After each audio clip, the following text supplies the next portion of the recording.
What is up guys, Jarv here, back today jumping into Destiny 2. Now in our video today we're taking a look at some cheeses for the fallen Saber strike. This is the Grandmaster ordeal as of the weekly reset on the 6th of April. So if you're looking for some cheese spots but also some cheeky ways where you can do the Warsat without even being inside the map in little under 2.5 minutes, then be sure to stick around and enjoy the video. Massive shout out to Quake, Tom, Trenton, Game Trooper and also CTOS. They all left a comment in the first hour of my previous Destiny video going live. If you want to shout out in my next Destiny video too, be sure to leave a comment and rating down below. Now, if you're new here and you want to keep up to date with all the latest Destiny 2 content too, then be sure to hit subscribe. But without further delay, guys, let's jump into the video.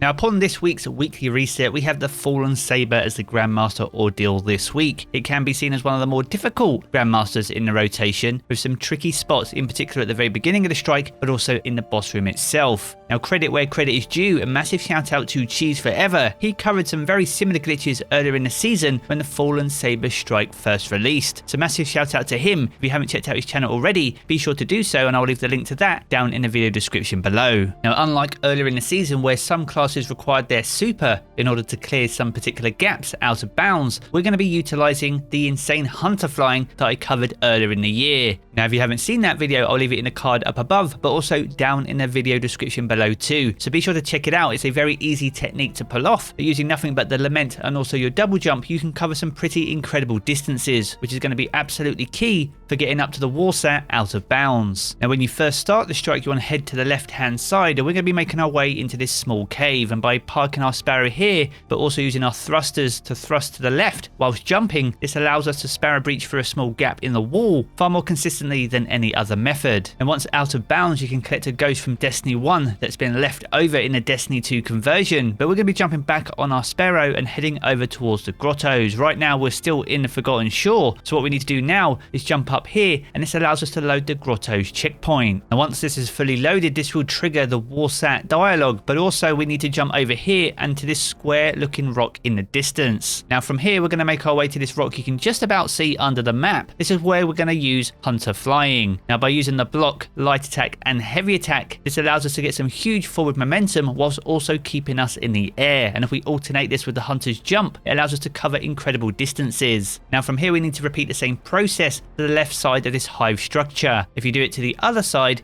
it will load you into the mines, which means you won't be able to access the Warsat. And once you've made it across, you'll need to head on up into the rest of the grotto, and here you'll be directly underneath the Warsat. Now, you can scan the Warsat by standing still and simply aiming at it. However, in order to scan the Warsat itself, you'll need to continuously jump to get closer to it. You can either repeat this process over and over until you fully scan the Warsat, or if you're on a stasis subclass, you can use glacier grenades, and by throwing these on the ground you can stand on top of the stasis crystals, allowing you to scan the Warsat even easier. And once you fully scan the Warsat, you'll now need to find a way of getting inside the mine. Now if you run back down the structure, it will load you into the mine checkpoint. Once this is fully loaded, if you do a 180 and head back up to the top of this structure, you'll see the icon in the distance where the door is where you need to enter the mine. Now if you jump and do a 180 and make sure you land a bang center on the top of this door, by moving forward you'll load yourself back inside the map and into the grottos. From here on out, your two fire team members can open the door as they normally would, and all three of you can progress through the strike from here on out. Now the next cheese spot we're going to take a look at is in the boss room itself. There are a few places you can hide up above, however once you start the encounter you do get a joining allies prompt, therefore they won't be any use to you during the encounter itself. But with that being said though, there are a few spots you can choose to hide, so if you are the last living member on your fire team, you can buy yourself a little bit of respite before going for those revives out in the arena. Now sadly there isn't enough room for all three members of your fire team to hide away, but there is room for at least two of you, as there are two similar structures for you to hide in and hide behind. And once you've done damage to the boss, or if you're finding yourself overwhelmed, particularly if you're a hunter, you can use your smoke grenades, and by going invisible you can hide and crouch in these little cubby holes. They offer you great protection in the first 3 phases of this fight. However, in the final phase, when the Fallen Saber is roaming the arena, the shock damage can still get you in these positions. So for 3/4 of the final fight, these could be a use to you and offer you a little bit of protection when the going gets tough. Now these are perfect hiding spots if you like to use weapons that do tick damage, particularly Anarchy, which is absolutely top tier inside Grandmaster ordeals. So by hitting the boss with a few Anarchy rounds, you can then go off and hide until you force the boss into the next phase of the fight. Now the great thing about these cheeses is that they can be pulled off on absolutely any class. The Hunter is one of the hardest classes to use when going out of bounds, however Lament comes in clutch, allowing you to cover insane distances if you need to. So whilst 2 members of your fire team can still run Anarchy, one of you will still need to run at least Lament in order to help you skip the Warsat encounter. So there we have it guys, a quick look at 2 cheeses for this week's Grandmaster ordeals. So if you find yourself struggling with a Fallen Saber strike this week, be sure to try these cheeses to see if they can help you out. Now if you've enjoyed the video, be sure to leave a rating down below, and remember, within the first hour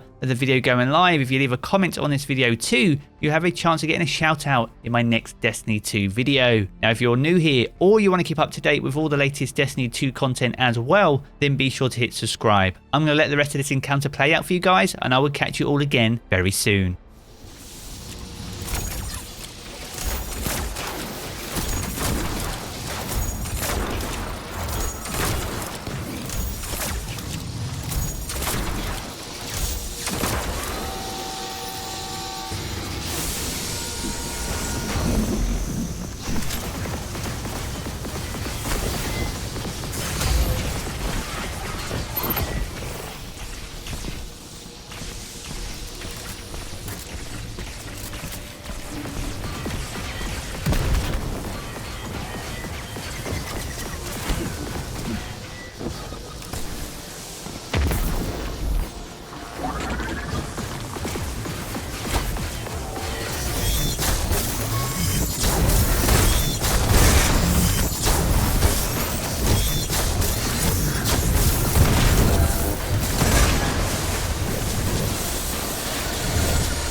Not even a crazy Russian thank you from the old man.